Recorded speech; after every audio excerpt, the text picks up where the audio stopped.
The congresswoman who exposed America's fear factory. What if I told you that the government has been testing your fear?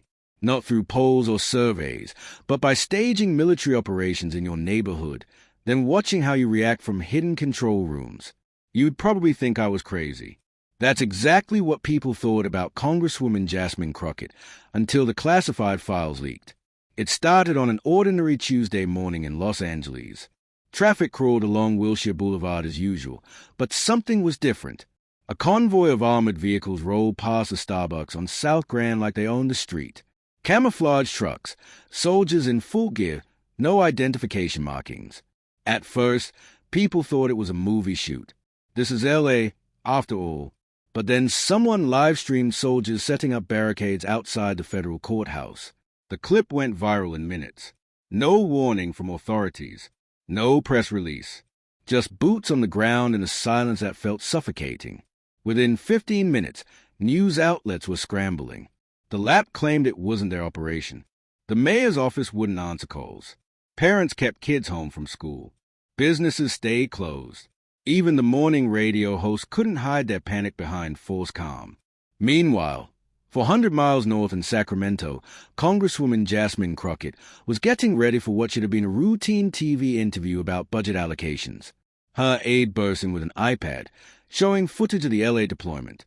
"This isn't random," Jasmine said, her jaw tightening as she watched. Her aide whispered, "I just got word. Someone in Homeland sent a memo last night about a coordinated alert in LA high-visibility operation. It wasn't supposed to be public." "Who's running it?" Jasmine asked. No one saying.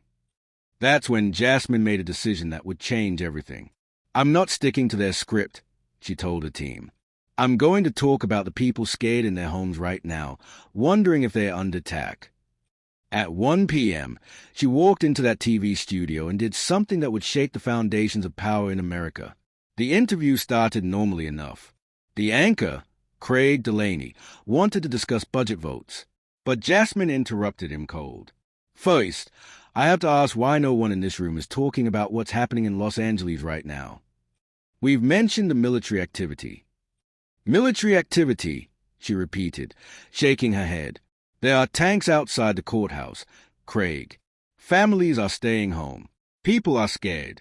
Yet all I'm hearing is speculation and filler." The tension in the studio was electric.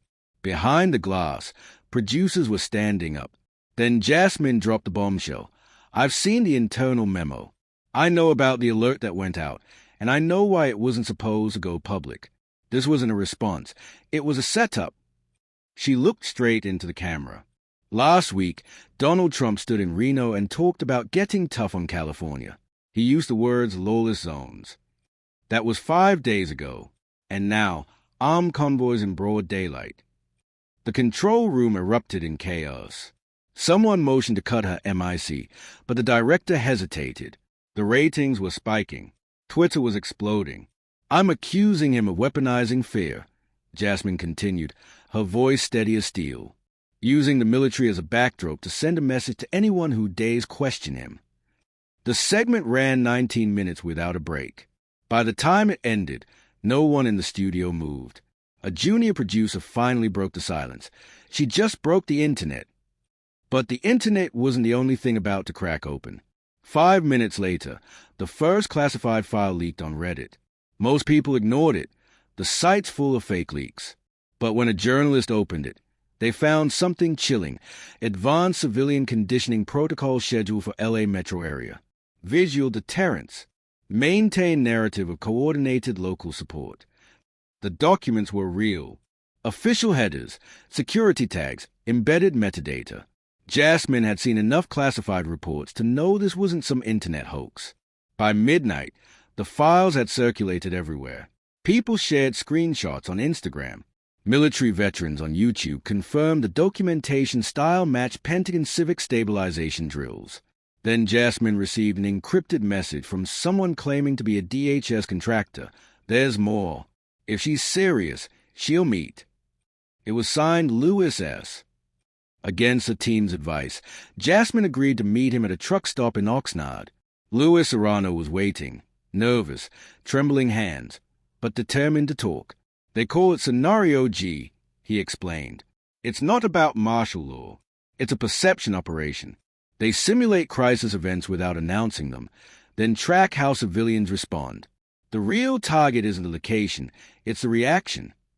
He handed her an encrypted USB drive. I helped write the deployment schedule. I thought it was just another simulation until I saw it play out in real time. Until I saw you call it what it really was. That drive contained audio recordings of the operation planners. Visual presence must remain controlled but sufficient to invoke low-scale panic. Remember, this is not about response. It's about emotional mapping. We need fear, but it has to look natural. The files revealed something horrifying. They were treating American citizens like test subjects, measuring their fear responses from hidden control rooms. But the most damning evidence was raw drone footage showing the LA convoy followed by unmarked black SUVs, someone making sure they had a front row seat to watch the terror unfold. Jasmine knew she couldn't bury this in committee. She recorded a statement in a borrowed house, uploaded it through mirror channels so it couldn't be pulled down. The video went viral instantly. Within hours, protests erupted across the country. Not organized demonstrations, just groups of people who had seen the same evidence and asked the same question. If this was just a test, who's testing us? The backlash was swift and brutal.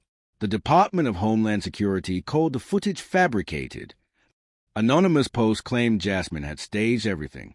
Right-wing blogs questioned her mental health. But Trump's response was the most chilling. At a closed-door fundraiser in Scottsdale, someone filmed him saying, "We got people out there losing their minds over some trucks and a lady with a YouTube channel. But if I was pulling strings, trust me, you'd know it. You'd feel it. And no little congresswoman would be able to stop it." The threat was clear, but Jasmine didn't back down. She held a final press conference in a church basement where she played 14 seconds of footage that changed everything. It showed the inside of a control room, men in polo shirts tracking street footage from Los Angeles. A counter-label behavioral surge index flickered with numbers. Then a voice cut through the audio. "We're getting a strong reaction spike from Sector 4.